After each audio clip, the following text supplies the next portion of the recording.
Well, hello again, everybody.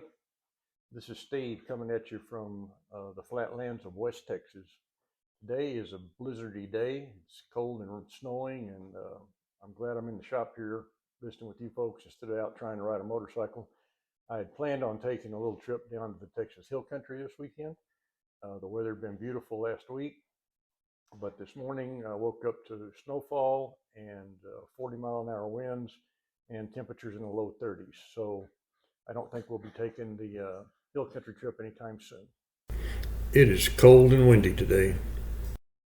So back in September of 2024, I bought an old blue Fat Boy, 1996 Evo Fat Boy in Amarillo, Texas. It wouldn't run, it wouldn't idle. Spent about $3,500 on it, called it a barn find, and brought it home and began to start cleaning on things, getting it running. It wouldn't idle when I first bought it. The primary jet on the stock carburetor was gummed up, and it would start and run, but it wouldn't idle, and some different things. So a little bit at a time, I started tinkering with it.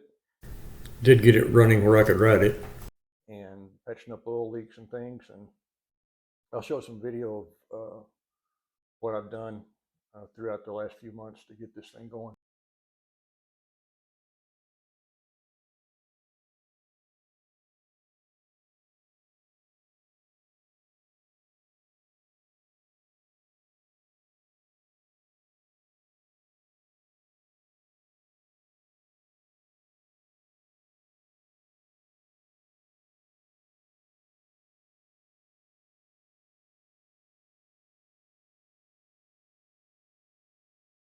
You'll notice that it was blue when I brought it home.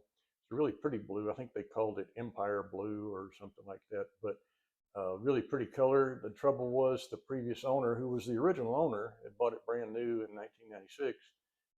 He laid the thing down on its left side, bent the handlebar, caused some damage to the left side tank and the front fender. He rode it like that, never got it fixed. I'm not sure what I'm going to say about that. Ended up getting a little carried away. Um, the more I took it apart and worked on it, the more I liked it. So decided that we'd put new cylinders from V-Twin Manufacturing with stock compression pistons, new S&S high compression super stock heads, Andrews EV27 camshaft, new lifters, adjustable push rods, S&S Super E carburetor, Bassani 2-into-1 exhaust. Of course, replaced the handlebars. Thanks to eBay, I was able to search around and get a set of anniversary edition, 1998, 95th anniversary edition Fat Boy 10s for this thing. So that solved my paint job. They were like brand new. The owner had taken them off of another motorcycle and boxed them up, and they'd sat there for 30 years. You know, I wanted to call this thing the world's fastest Fat Boy, but Billy Lane kind of beat me to that. But I think my bike's faster because it's a 96 that's wearing 98 10s, so it ran so fast I got 2 years ahead of it. So I'm sorry, bad joke. But anyway, tell me, what do you think? I think it's a pretty cool little bike. I'm probably going to be removing the anniversary badges from the gas tank. I've shopped around for some different badges that might fit those tanks. I haven't had any luck trying to find um, an Evo Fat Boy set of emblems. That would be my best decision, but because it's not truly a 98 anniversary bike, I feel a little bit bad running with those anniversary badges on the tank. Other than that, it's a beautiful paint job. It's sort of a crimson wine color, and I think they call it champagne, kind of a gold metallic. Very pretty motorcycle. Get a lot of good comments on how it looks. Obviously replaced the seat with the Lapera bare bones just to clean the lines of the bike up some. I got rid of the rear seat and put a fender bib on there just to clean that up. My wife does like to ride with me once in a while, so I do have the factory seat with the pillion that I can put on it, and I left the pegs there just to fill the holes there next to the swing arm. All in all, it's been a lot of fun, a lot more work and a lot more money than I intended to originally invest in it. But it's been a lot of fun. So let me tell you what I've done so far. So for the engine work, I installed new stock bore, 3.5 inch bore cylinder heads from V-twin manufacturing. It's got S&S flat top pistons, so standard compression 3.5 inch bore pistons, an EV27 camshaft, which hopefully will, well, actually it has livened the old bike up quite a bit. It's been a lot of fun playing with that. Obviously, new lifters, adjustable push rods, S&S high compression cylinder heads, which may have boosted it as much as the camshaft. These heads are 76cc combustion chambers. The original factory Harley head was around 90cc. So S&S claimed that these cylinder heads alone will boost your compression from 8.5 to 1 up to about 8.8 or 8.9 to 1, just under 9 to 1. So that'll help out a little bit, obviously, with the new camshaft and the exhaust system, S&S Super E-carb, all that sort of stuff ought to make a lot of fun and increase some power. From what I found on the internet, a stock 96 Evo engine produced about 55 to 60 horsepower, depending on who you ask, and about 65 to 70 pounds-feet of torque. Looking at performance dyno charts with the EV27 camshaft and a stage 1 air cleaner and that sort of things, the standard Evo ought to produce about 72 horsepower and about 80 foot-pounds of torque with just a camshaft and a breather. Like I said, the stock Evo heads are around 90 cc's. The S&S high compression heads are 76 cc's, which boosts the compression almost up to 9 to 1. And with the camshaft and the higher compression, the bike ought to be producing, now I don't have a dyno, so I can't actually dyno test it, but from what I've seen of similar motorcycles with the same modifications, the bike should produce around 78 horsepower and about 84 pound-feet of torque. Now that's getting into your 96 cubic inch twin cam stock performance. So that's a pretty good little boost for a little 80 cubic inch motor. So it's been a lot of fun playing with that part. Now let's talk about numbers. Don't tell my wife. No, it's okay. She watches the video, so she's going to see it. I paid about $3,500 for the bike originally, plus tax, title, and license. You got to pay Uncle Sam.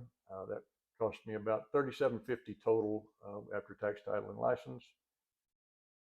With the cylinders, pistons, new heads, camshaft, all those parts, we got around $3,200 in engine upgrades, plus or minus a gasket set or oddball hardware. New tires cost me about $350. The 1998 tins, after shipping and handling and taxes and everything, they were around $1,000. I still think that's cheaper than a paint job, and they look like brand new factory paint, so can't ask for more than that. With the new seat, miscellaneous parts, handlebars, grips, that sort of thing, probably got another $700, $800 in it. So that brings me to a grand total of right around $9,000 from what I can put together. The question is it worth it? I don't know. I bought the bike in September, had a lot of fun playing with it, got to ride it when the weather was nice and I had it back together. Took an old dirty barn find 1996 Fat Boy, cleaned it up where it looks like an almost brand new 1998, even though it's 96, having the wrong badging on the tanks, but looks like it's a brand new motorcycle, or at least one that's not 30 years old. It runs good. It's been fun. Get a lot of comments on how it looks. And so I don't know. $9,000 is pretty steep for a 96 Fat Boy.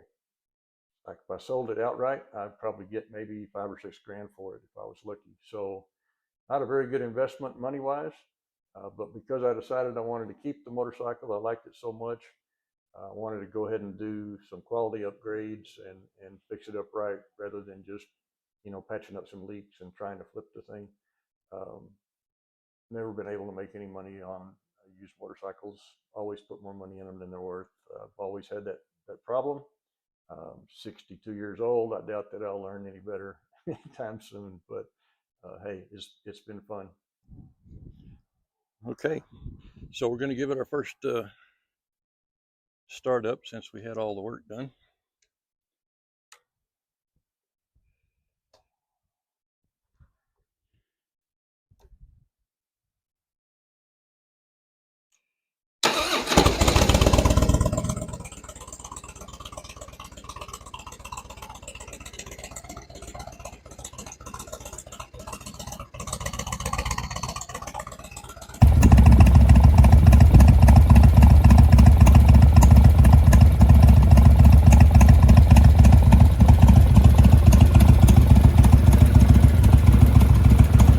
So here's a look around the 1996 Fat Boy, and it's almost final concept. There's a few other little odds and ends I'll probably do, but right now we're going to call this pretty good.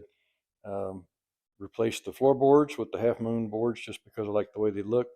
Installed an extended um, brake pedal just because it's a little more comfortable, a little safer and easier to get to. S&S Super E carburetor with obviously the S&S breather that comes with that. Um, New cylinders, S&S super stock high compression heads, and an EV27 camshaft is living inside that cam case there in the side of the engine. All new seals and gaskets, obviously, new brake pads, new tires, new wheel bearings and grease and all that sort of stuff. Replaced all of the lighting with LED bulbs. See a little better at night that way, and they just last longer. Um, New handlebars, new grips. Really just clean the old bike up. Like the look of an old stock Fat Boy. A Bassani 2-into-1 road rage exhaust. Um, Tilted Harley. Bought that from Harley Davidson. They still sell them. The angled license plate bracket. LaPera seat. Like I said, just a really clean little bike. These tins, they look brand new. The guy took them off his 1998 anniversary edition Fat Boy, and there's the badge you can see for it. And he boxed them up and put a different set of tins on the bike, and I guess he said he thought he'd sell them for $1 million someday, and he didn't get $1 million out of them. I bought them for about $850 plus tax and shipping, but anyway, worked out really nice. I cleaned this old bike up, made it look new, I think. Hope you enjoyed the video. Thanks for joining me again. Click like and subscribe, and make any comments about what I could have done better. Do you like the paint job? Should I keep the 95th anniversary badges? Should I get rid of them? Have you done any kind of mods similar to this? What kind of performance did you get out of your bike? Just whatever you like. You want to just talk about motorcycles? Hey, I'll try to answer your comments, and everybody's in this for fun. So enjoy your day, and click like and subscribe, and we'll see you on the next one. Thanks.